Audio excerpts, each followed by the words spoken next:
Saudara, benarkah ada persaingan antara Puan Maharani dengan Ganjar Pranowo terkait dengan pemilihan Presiden Pilpres 2024? Di balik panas dingin hubungan antar keduanya, kami akan membahas dengan Ketua Relawan Ganjar Pranowo Mania, GP Mania, Immanuel Ebenezer, Bung Noel, bersama politisi PDI Perjuangan juga, Bung Deddy Sitorus. Selamat malam Bapak-Bapak, sehat selalu.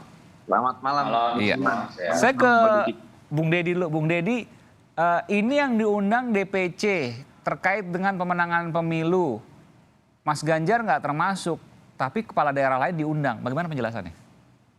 Ya, penjelasannya sangat mudah, sama seperti yang disampaikan oleh Mas Bambang Pacul selaku Ketua DPD dan Ketua Pemenangan Pemilu kita. Jadi yang punya teritori itu kan kabupaten dan kota.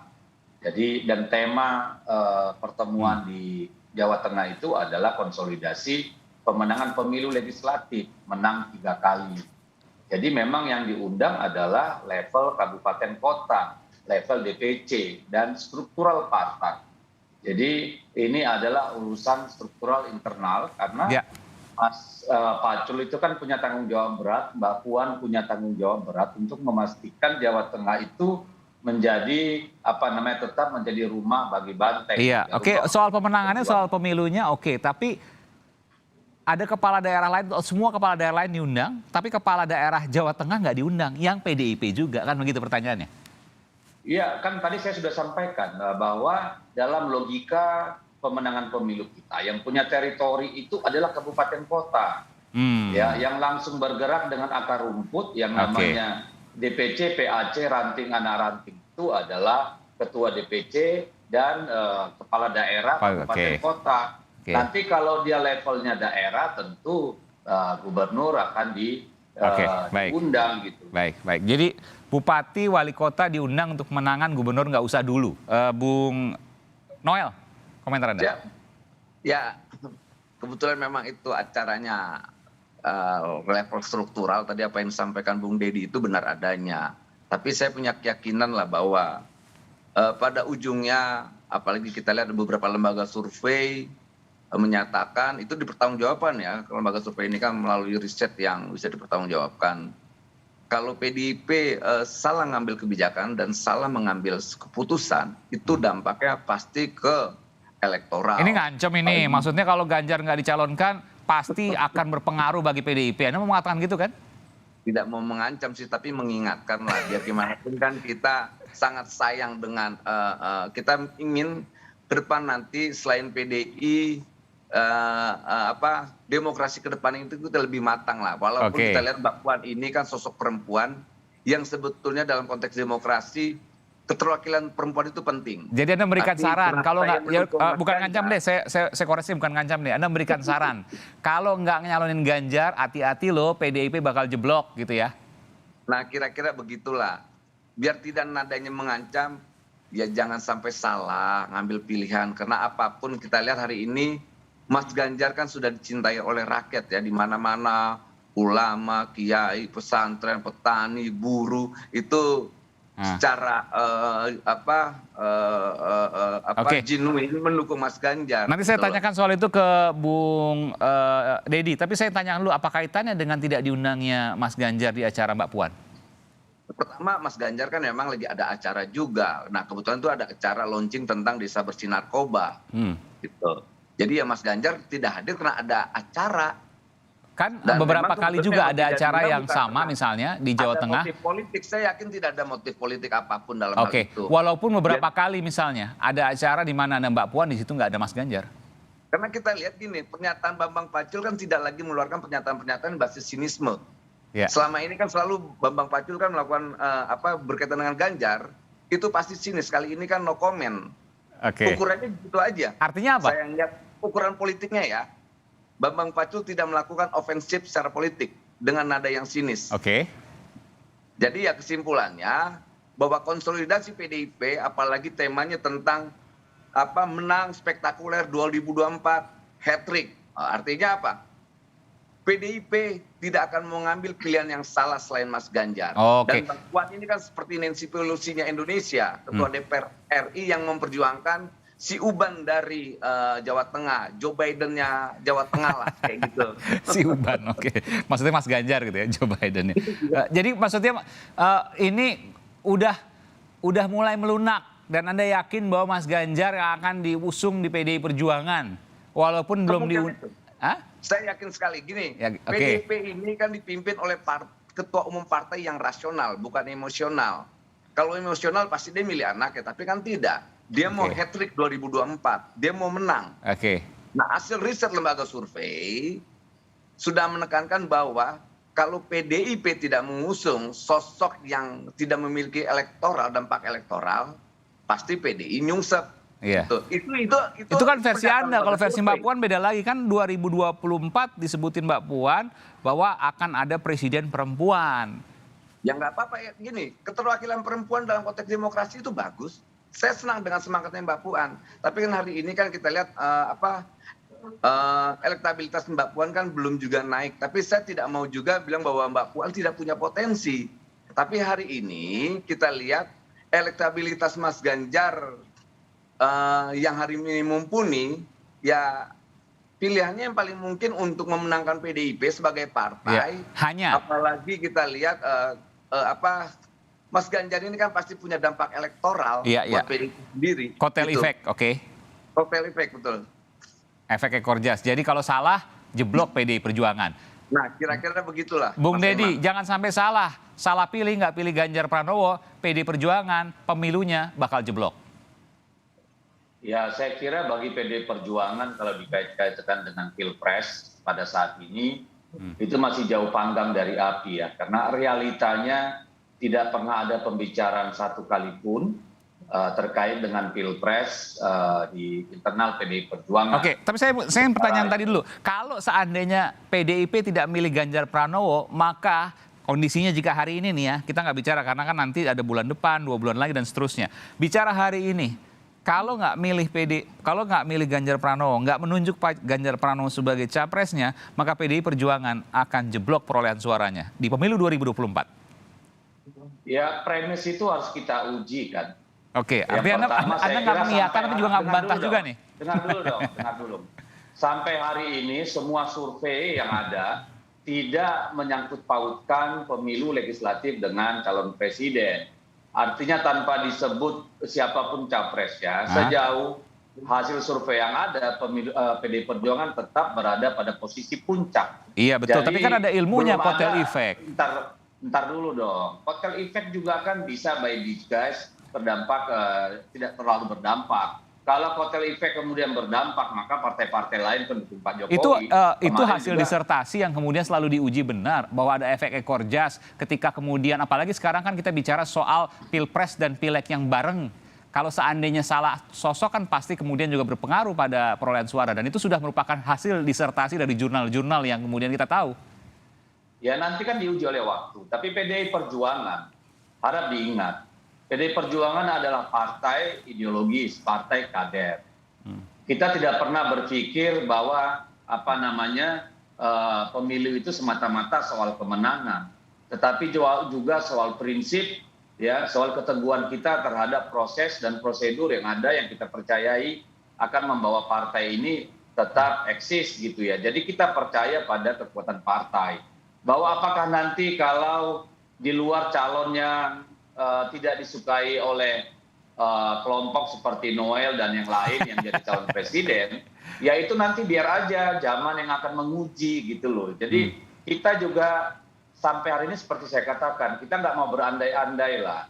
Kami percaya bahwa ketua umum punya waktu yang cukup untuk merenung atau untuk memilih siapa calon presiden yang terbaik. Yang kedua, partai ini siap untuk menang maupun untuk kalah. Yang ketiga, kita percaya pada kekuatan partai. Tentu juga kita percaya pada takdir gitu ya. Jadi apapun itu serahkan karena survei hanya satu varian, satu indikator yang kita pakai untuk menjadi pertimbangan dalam menentukan calon. Kalau kita hanya berbasis survei, Pak Jokowi tidak akan pernah jadi wali kota Solo, tidak akan pernah jadi gubernur DKI. Jadi saya kira biarkanlah semua berjalan secara natural. Kita fokus pada permasalahan bangsa dan sisa. Saya mau koreksi waktu dulu, yang ada. Pak Jokowi Gubernur DKI waktu itu kan surveinya tinggi. Waktu tidak. Pilpres juga surveinya tinggi di 2014. Anda salah. Ketika dia masuk wali kota Solo, beliau bukan siapa-siapa. Betul. Surveinya rendah. Tapi ketika dipasangkan, ketika beliau masuk DKI dengan Fauzi juga Bowo waktu itu. surveinya rendah, Bos. Iya dong. Dengan Fauzi Bowo. Jauh banget. Hanya Iya. 6,2 apa 7,2%. Awalnya, tapi kemudian sebelum pemilu, kemudian naik drastis. Dan itu kita lihat sama-sama. Sebelum Lah, kan pilkada maksud saya. Kan memutuskannya bukan sebelum dicoblos, Pak. Oke. Memutuskan itu kan jauh-jauh hari pada saat surveinya masih sangat rendah. Oke, logika Anda begitu. Oke, baik. Saya paham. Iya dong. Saya sekarang coba ke Bung Noel. Ini logikanya bagus juga. Waktu diputuskan Pak Jokowi melawan Fauzi Bowo itu tahun 2007 ya. Itu surveinya hasilnya jelek banget. Jadi juga tuh Gubernur DKI waktu itu Bung Noel. Jadi Puan Maharani ya nggak kartu mati juga dong. Bung Noel? Ya, sampaikan. Peluang Mbak Puan itu selalu ada. Tapi hari ini kan faktanya elektabilitas Mbak Puan kan tidak naik, tidak nanjak. Nah, gini, hari ini kan tren kepala daerah. Ya, bagaimana Kepala daerah logikanya itu ketika disamakan dengan Pak Jokowi kinerja. waktu di DKI, Bung Noel? Karena Pak Jokowi waktu di DKI itu masih rendah sekali. Iya, tapi kan parameternya kinerjanya di Solo menjadi ukuran. Oke. Gitu loh. Kinerja di Solo menjadi ukuran. Akhirnya dia diterima di DKI. Walaupun waktu itu di internal PDI itu persoalan Pak Jokowi ini kan banyak pertentangan. Kita kan tahu siapa-siapa waktu itu yang menolak Pak Jokowi untuk masuk ke Jakarta. Nah, karena dia begitu bagus kinerjanya di Solo, akhirnya diterima untuk di Jakarta. Kemudian 2012 ya, saya koreksi tadi, bukan 2007. Iya. Membuat 2012. Ya, 2012, melesat betul. sampai level 40% elektabilitasnya. Yang akhirnya semua partai-partai mengusung Pak Jokowi. Nah, tren itu ini kembali lagi ke Mas Ganjar. Nah, ukurannya tetap kembali lagi kinerja Mas Ganjar di Jawa Tengah. Itu. Nah, ini lembaga survei kan nggak bisa juga dibohongin. Tadi kan Pak Deddy itu udah mengakui lah bahwa itu menjadi variabel. Itu akan menjadi pertimbangan hasil lembaga survei ini. Saya sebenarnya ingin jawaban begini. Kalau seandainya dulu Pak Jokowi bisa, kenapa Mbak Puan nggak bisa? Itu kan logikanya. Sementara Anda kan melihat bahwa ini aja yang udah jadi nih, Ganjar Pranowo tinggi terus surveinya. Gini. Harus dipahamin. Ini suara saya masih, ini kan soal perempuan ini sebetulnya saya orang yang sangat mengagungkan demokrasi, tapi realita politiknya demokrasi kita ini masih lemah. Karena kenapa? Resistensi terhadap perempuan itu masih tinggi. Pertama itu, kedua akar suara Mas Ganjar di Pulau Jawa kan begitu tinggi. Nah, ini harus menjadi pertimbangan-pertimbangan juga di PDIP lah. Saya yakin PDIP tidak mesti harus diajarkan persoalan beginian lah. Mereka punya kecerdasan dalam memahami atau menganalisa sebuah kebijakan atau keputusan. Saya nggak tahu apakah Anda katakan tadi resistensi terhadap perempuan masih tinggi pada waktu Bu Mega menjadi presiden, kan itu sudah selesai ketika kemudian katakanlah pemimpin perempuan misalnya seperti itu. Anda khawatir itu akan muncul lagi misalnya? Buat PDIP nantinya. Karena begini. Anda khawatir itu akan muncul lagi suara-suara seperti itu? Jangankan buat Mbak Puan, buat Jokowi aja yang laki-laki babak belur kemarin, apalagi Mbak Puan. Bukan saya menolak Puan ya sebagai kandidat keterwakilan perempuan. Bung Noel, suaranya hilang. Tapi ini Iya, silakan Bung Noel didekatkan ke mikrofonnya. Oke, nanti saya akan minta teruskan lagi. Saya ke Bung Deddy. Bung Deddy, ada pertimbangan-pertimbangan yang harus dilakukan oleh PDI Perjuangan. Di antaranya adalah resistensi tadi, kemungkinan serangan-serangan secara politik, calon perempuan dan lain sebagainya. Dan kemudian juga ada perbedaan tadi disebutkan, kalau awalnya memang rendah, tapi kemudian ada peningkatan yang luar biasa oleh Pak Jokowi. Sementara Mbak Puan stagnan. Ya, saya kira kan semua masih berproses ya. Di PDI Perjuangan tadi sejak awal sudah saya katakan, belum ada pembicaraan tentang calon presiden, apalagi pilpres. Dan kita harus sebenarnya sebagai bangsa, itu harusnya bangga. Karena di PDI Perjuangan ada dinamika. coba lihat partai-partai lain, semua yang bermanuver kan kalau nggak ketua umumnya itu ingin menjadi Capres. kingmaker gitu loh. Oke. Iya kan. Jadi saya kira ya daripada mengadu-adu PDI Perjuangan mending doronglah partai lain juga mencalonkan sebanyak mungkin calon presiden. Dan saya harus akui memang tantangan sebagai calon presiden perempuan di Indonesia ini masih sangat cukup berat. Ya, jangankan calon perempuan yang dengan rekor katakanlah dengan rekam jejak yang begitu baik seperti Mbak Puan yang dari kecil sudah kenyang politik, ya bahkan Ibu Mega juga dulu menghadapi itu, tetapi bagi kita itu bukan persoalan. Dan melihat kegigihan Mbak Puan sekarang dari ujung ke ujung pelosok Indonesia ini, harusnya kita bangga gitu loh. Soal siapa nanti yang diputuskan partai, biarlah itu menjadi haknya Ketua Umum PDI Perjuangan.